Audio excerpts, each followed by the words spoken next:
But let's talk sort of a little bit about search. You talked about the best value of your time is talking with brokers, obviously getting pre-qualified with SBA lenders. Who else should searchers, buyers of businesses be talking to, and who should they not be talking to? Adam, I want your answer on this question. Well, I'll tell you who they should be talking to before they come to my office or your office, and that is they should be talking to either their spouse or their partner or their significant other. I cannot tell you, we have sort of a rule here, and it applies to both buyers and to sellers. We don't ever take a business to market from a seller perspective without a spousal consent form. Wow. And when a buyer is going to go buy a $2, $3, $4, $5 million business, we want to know that their spouse understands potentially that their house is going to be collateralized by the lender. Yeah.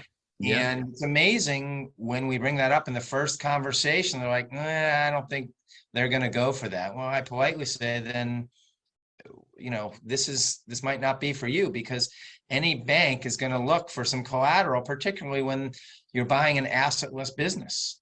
Mm-hmm. So I always say we want to meet with the spouse, significant other, partner, whatever who that person is in your life,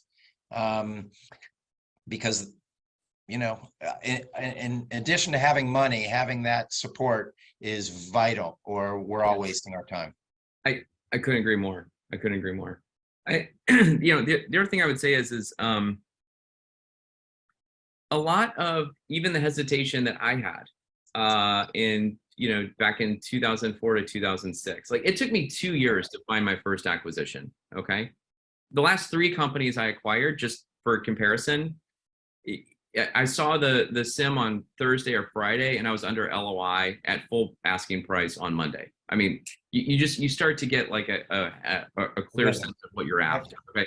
And the thing is like, in order to succeed, okay, you have to do things that prepare you and allow you to commit, right, to this adventure.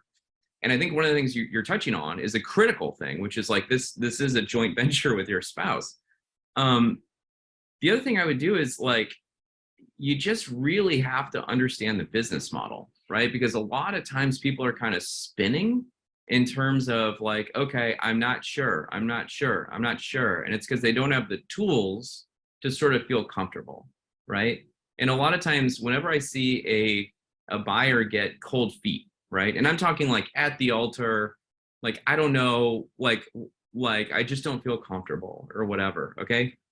If you actually do the math on interest rates, hint, it actually doesn't matter, okay? It really doesn't, okay? I mean, sure, small impact, but you're buying a cash flowing entity, okay?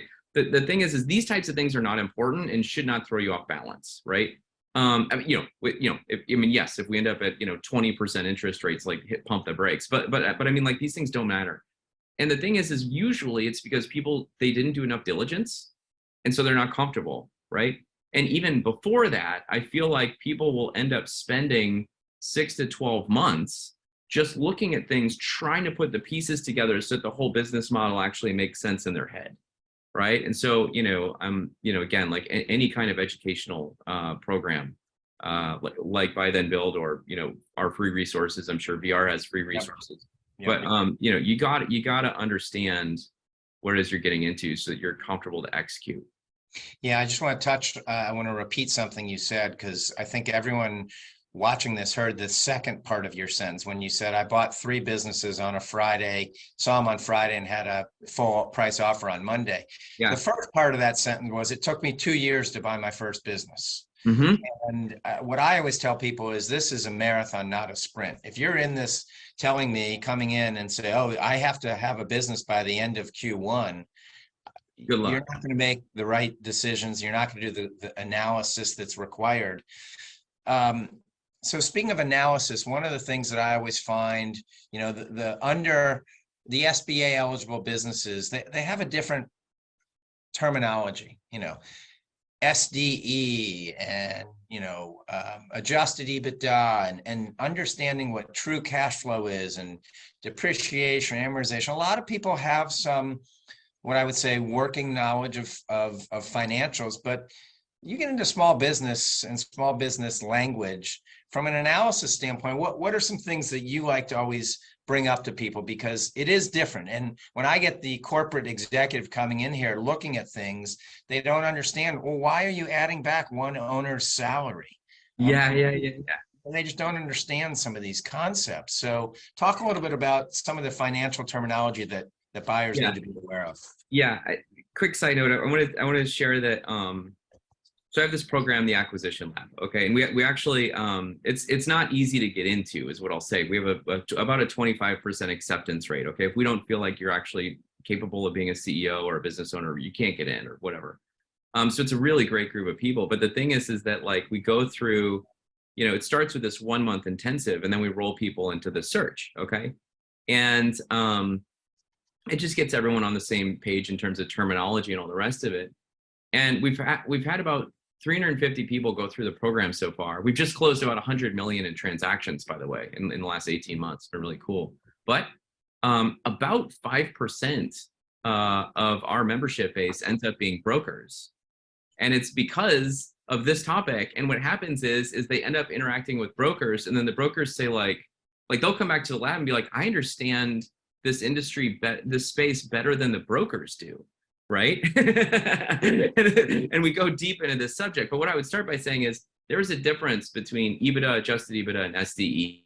Okay, and most people do not understand it. Okay, let me say this, and then I'll come back and answer your question more directly. But I was talking with you may or may not know Cody Sanchez. I was in a bar with Cody Sanchez last week, and she was like, "Hey, like I get a lot of questions from buyers around like how to run analysis and all this stuff. Like, what do you do? Are you doing like, net present value, discounted cash flow models and like, three statement financial forecasts and like all this stuff?" And I was like, no, I really don't. I literally, like, I look at the P&L, I figure out, what SDE is, and then I subtract, principal and interest payments. And like, I sort of like look at how it's been growing or not. And I kind of go, okay, like that, like, because you don't know what reality is, right? It's going to be yours tomorrow. Okay, I can't look at the past and know what I'm going to do.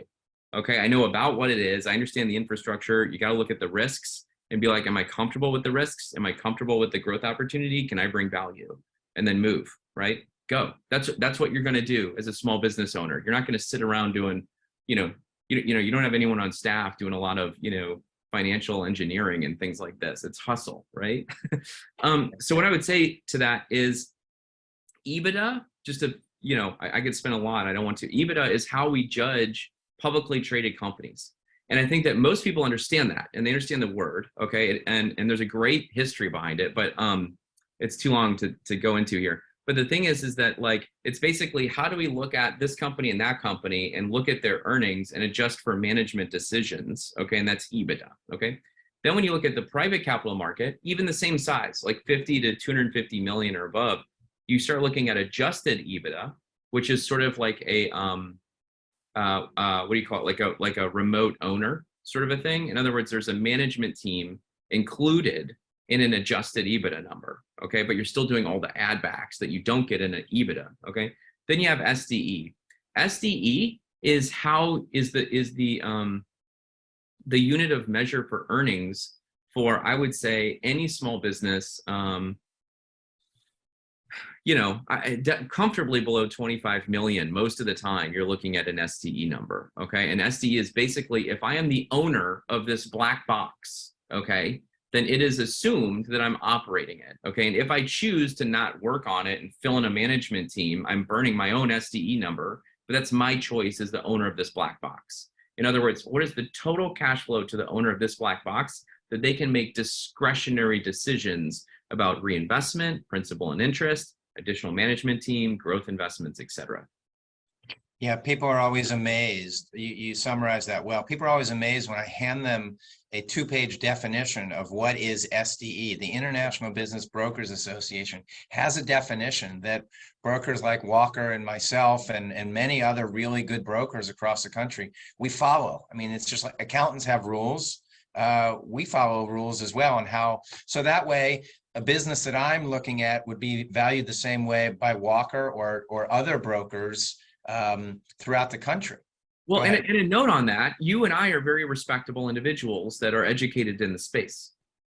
The thing with interacting with brokers is that, Adam, you might, smack me in the face when this is over, but I feel like most brokers out there are terrible. Okay. There's not any kind of licensing or certification that anyone needs in most states to become a business broker.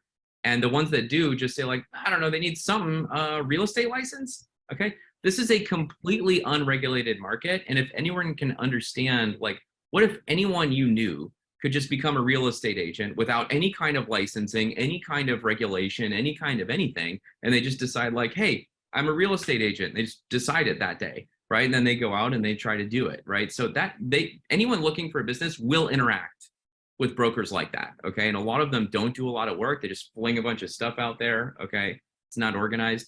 And what I would say is that on this topic of SDE, when you do get when you do find a situation that might have a little padding, okay, it's usually in the ad backs. So they're correct to ask about it, okay? However, ad backs are what get you from net income to seller's discretionary earnings, or SDE, and it's in there that those things need to be black or white, okay? It's one-time expenses. It's discretionary seller, in income or benefits. It's not, there shouldn't be any gray things in there. That's like, well, that's debatable. Like that's not what SDE is. And Walker, it has to actually be on the P&L. That's right. Good point. Yeah, that's right. You can't just add back cash that was on the side. Yeah. That happened. Or sellers say, oh, I spent $30,000. I went to Europe last year. Okay, where is that on the P&L? I spent well, it's not on the P&L. Yeah. So just a quick comment to that, Walker. I happen to agree. I think it's part of the reason I got in this business. I saw an opportunity to be a professional, ethical business broker that's really focused on education. Full disclosure, Walker and I met through continuing education in this industry. I mean, we both walk the walk. We believe on getting all those extra letters in behind your name because education matters. We can provide the best experience and product and service to our clients. And so, that's part of the reason why, what Walker's doing is so good, not just for him, but it's good for the industry. It's good for people like me, and it's good for people who are watching this who want to buy a business. So let's sort of segue here, and I want to make one announcement. We are cruising here. There is zero chance we're going to be done in 15 more minutes. Okay. So we may go a little long today, but also I forgot to let you know, if you want to put something into the chat or the Q&A, I'll do my best to integrate it. We got a fair amount of people on here, so we want to make sure that you feel like you're being involved in this discussion, which you may or may not be, but I want to at least make you feel like you are.